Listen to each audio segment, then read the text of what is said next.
drum.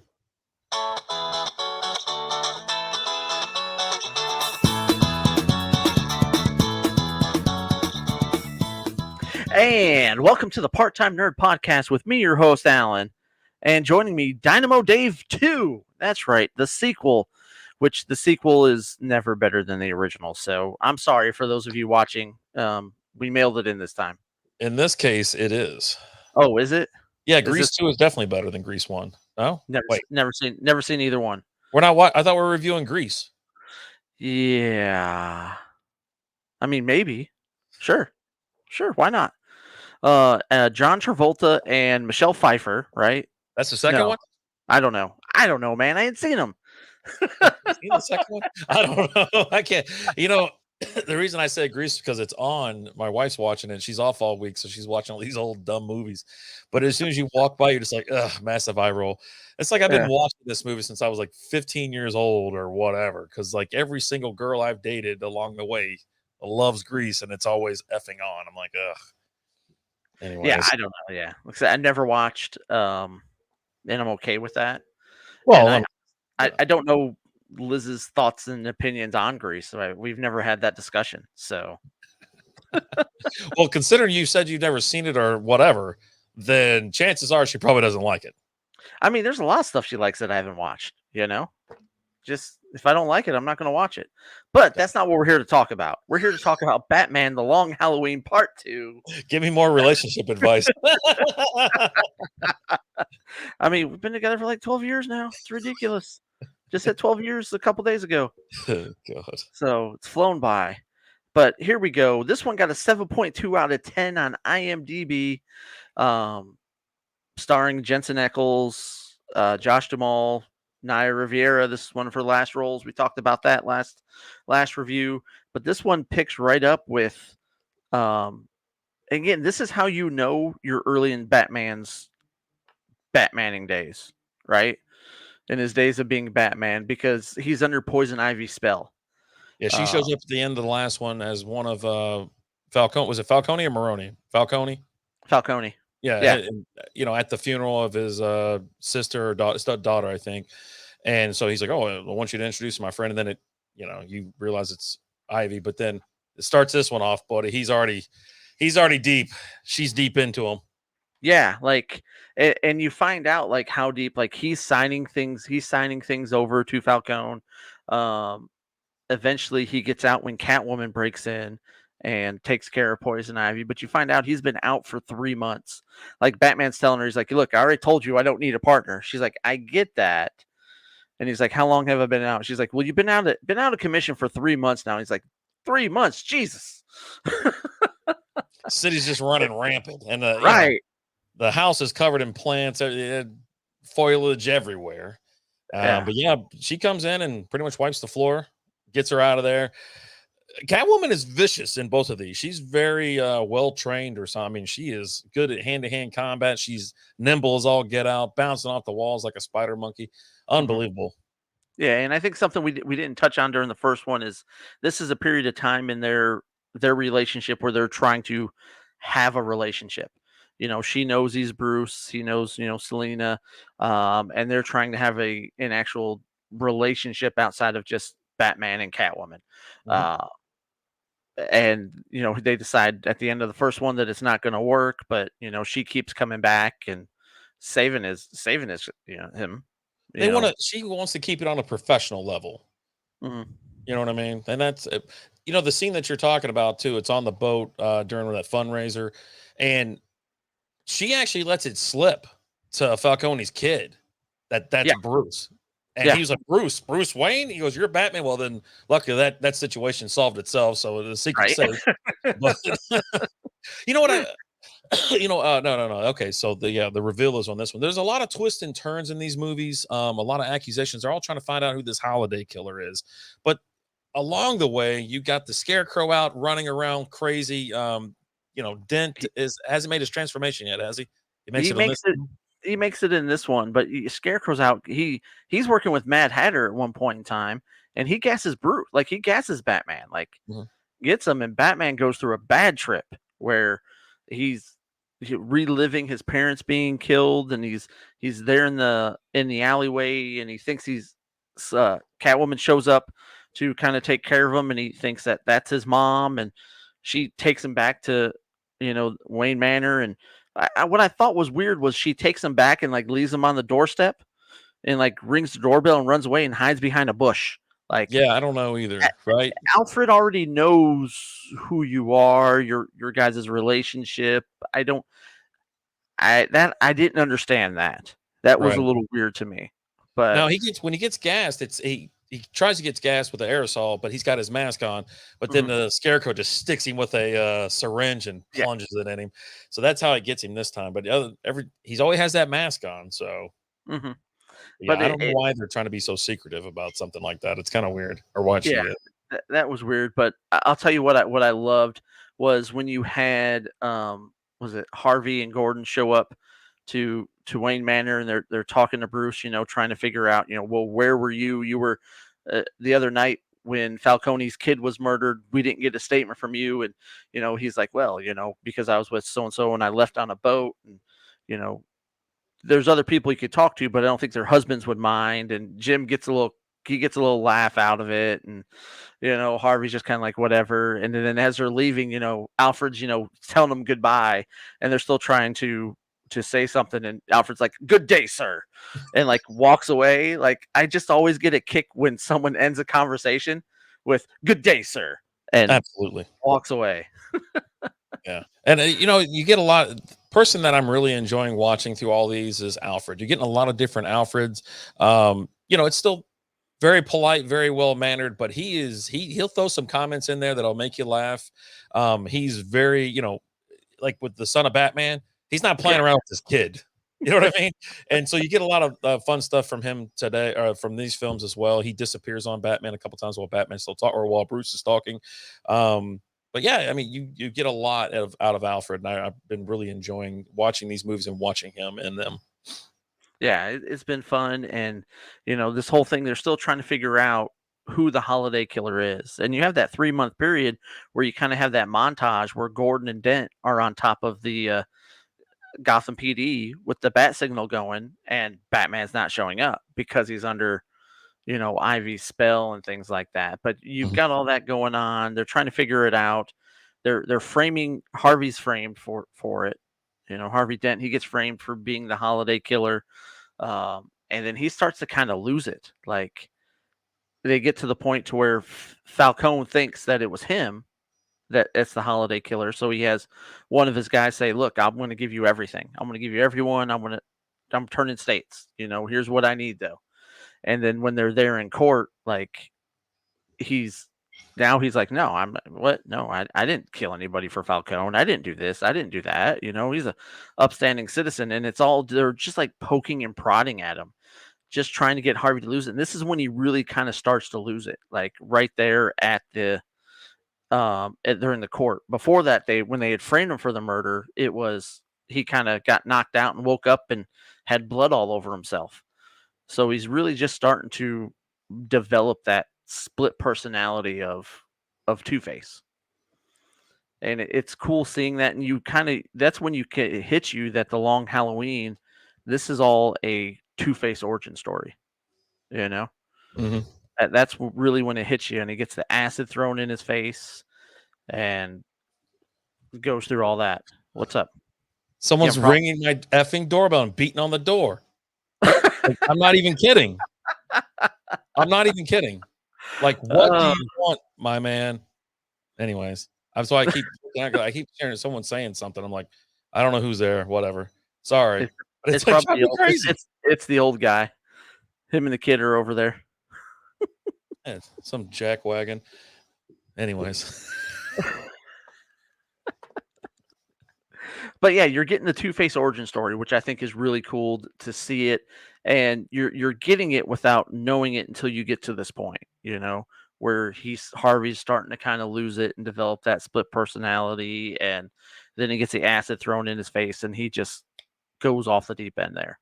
Yeah, a Like, lot of you can definitely tell the voices are in his head. You know, he's got a lot of psychological problems. They do make a comment about it. I think when he was trying to do something or run for some office or whatever, and he failed like the psych test. mhm, Gordon mentions it, so everything's kind of leading up to it. You know what's going to happen if you've watched any of these or you know anything about the comics or anything, right? You watch any right. Batman movie, and it gets there, and I do like it. I do like the fact that it's you do get to see his transformation and he's already have problems in his head, but then when the acid comes on, then he's as he's laying in the bed, one side's talking to the other side and telling him to like let me take the wheel and all this kind of stuff. And I really did. I enjoyed that part. I enjoyed it. I thought Solomon Grundy was awesome. Just just his look was awesome, and just to see him in it, that's kind of an underused character in the Batman movie realm. You know, you got a little bit of him in the Gotham, the TV show that was on Fox. You got some Solomon Grundy in there, but I think he's a very underutilized character that I would actually like to see more of, and it was cool to see him used in this. Uh, but then you get a well calculated Two Face that's he's gone over the edge, but he still kind of has a little bit of a moral compass. Um, but he's full blown off the deep end, and when he finds out, Falcone's trying to kill him, that's when he just kind of snaps and breaks everybody out of Arkham, which Right. I thought everyone but Calendar Man. And as you hear him, he's on the glass banging, I meant heads or whatever. So I guess he picked wrong and everybody else picked right. I don't know. Right. He had Yeah. a chance to get out and he chose wrong. Yeah, and it's cool seeing like you're seeing everyone attack Falcone, and you're seeing Mad Hatter, Scarecrow, Ivy, Joker, Penguin. They're all just this massive, large scale attack on Falcone. I did get Uh, excited when I saw the penguin. I was like, "Oh man, he's even made it in here." I mean, yep. you have a who's who Hmm. of villains in this movie. It's really impressive, and then they just all come together. And of course, they're all trying to kill Falcone and whatnot. But yeah, loved it. Yeah, which is interesting because one, we've already established we're getting an early Batman, but he's got everybody locked up. It seems like, with the exception, he didn't have Grundy locked up, but he kind of had Grundy confined to the sewers, not being disturbed and things like that. So, Yeah, he's but even feeding him, giving him like yeah, Thanksgiving dinner. yeah, right. Oh, but it was cool seeing all of that.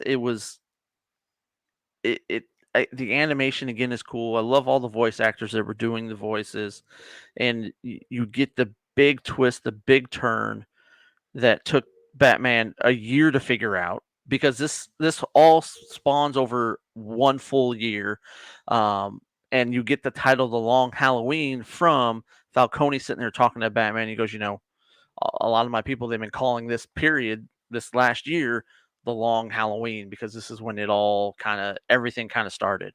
Um, but that the holiday killer was Gilda, The was whole time. yeah, yeah, and it was all because she was in love with Falcone's son, who went to Oxford. That's how she met him and things like that.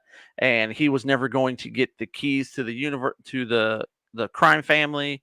But then they got pregnant, and Falcone would never let his son be have a child out of wedlock and all that. So there's a big old thing with that. So this was just all her getting revenge on Falcone. And Batman ends up letting her go. Like, Two Face figures it out at the end, and he takes the fall for it.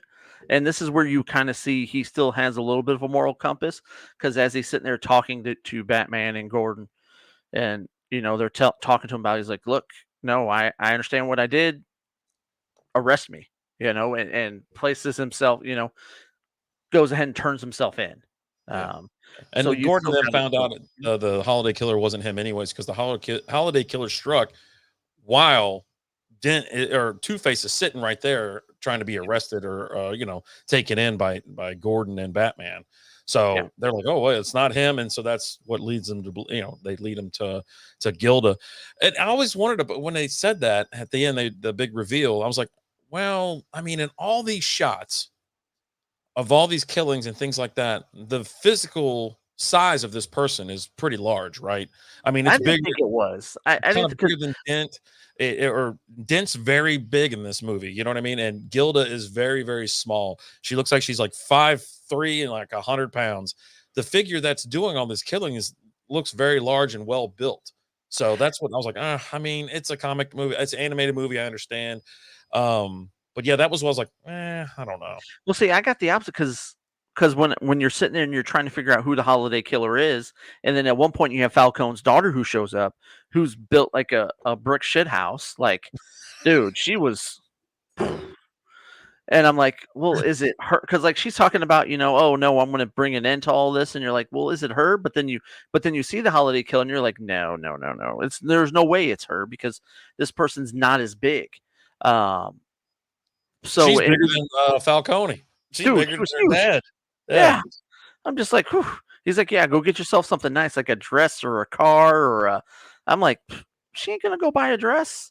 She's gonna Yeah, go buy she's a in a gym. dress. She's in a She's gonna dress holding those two machine guns, going dude, mother. get some. Yeah.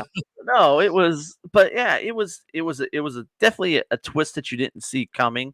Um, you could have figured something out, if you were when they find the guns down there in the Oxford and things like that. But then once you find out, Harvey didn't go to Oxford, he went to Gotham University. You're like, okay, wait a minute, okay, Mhm. and that's where you kind of start to kind of piece things together. Yeah, and the whole time, Selena makes a comment as well that she at the end, that is, or I guess it's in the second one, anyways. She's looking for her mother, Hmm. and she alludes that her father is Falcone. Yeah, So she's like, yeah. "That's my dad." So as she's on the boat talking to the younger son that knocked up Gilda, they're having a nice conversation. He goes, "I don't know why I can talk to you," but then he almost kisses her. He goes, "Whoa!" She's like, "Whoa, whoa, whoa, whoa!" Right. Let's pump the Whoa. brakes there, sport. Um, and at the end, they're sitting there, the guns at Falcone's head, flips the coin, he kills him, puts it into him. She freaks out too. The daughter freaks out. She falls out of the window and all hell. I mean, it's a crazy, messy ending to like a family story. You know what I The mean? ending was insane. Like, I didn't want us to gloss over the ending because it was yeah, that it, batshit crazy. That it was like an episode of Jerry Springer there at the end. Like, you're just like, wait a minute, what? No, what? Oh, oh, and then Maury comes out with, "You are the father." You're like, what? Yeah, and so Catwoman is talking to Falcone as he's passing away after taking a couple shots to the neck or the head or something. He gives her a name, and that's who her mother is. And so Yeah, I guess I'm like, it's kind of weird. Usually the person doesn't know who the father is, and you know, but most people know who the mother is. I don't know. that Gotham's weird though, man. I Gotham mean, is come on. so effing weird. I don't know why anybody lives there. Why the hell would you live there? Yeah, I don't understand that either. Like, That'd be you the hear the city you thing. try to get out of, right? Yeah, Like I started here, now I went somewhere else. like maybe they're just too poor to get out of Gotham, because that is a real thing. Like there are cities where people just can't get out of them because they just can't afford to. But I just don't. Yeah, no, there's so much property damage there, and you have yeah, if you go into like some of the other Batman mythos and the White Knight books, you're dealing with the Batman fund where the city of Gotham has this fund just to fix everything that Batman breaks on a daily basis. That's what I was Because I gonna say. mean, It's Batman doing most of the destruction. Like, yeah, you probably couldn't have insurance on a house in Gotham because of Batman. no, the insurance rates are going to be sky high. I mean, come on. You got you got better luck getting, life insurance as a 600-pound man with diabetes and I don't know, IBS, you've got a better chance of getting life insurance. Are you body shaming people right now? I mean, what are you doing? I'm just saying if you're a large guy who's 600 pounds and you Okay. have IBS, it's going to be tough to get life insurance. That's all All I'm right. saying. That's Possibly. We it. don't know. We're not we're not insurance salesmen. The numbers speak for themselves, sir. Okay. All right. Okay. You got anything else on this? Nah, like I said, I watched it twice, watched them both twice, and I did enjoy it better the second time through.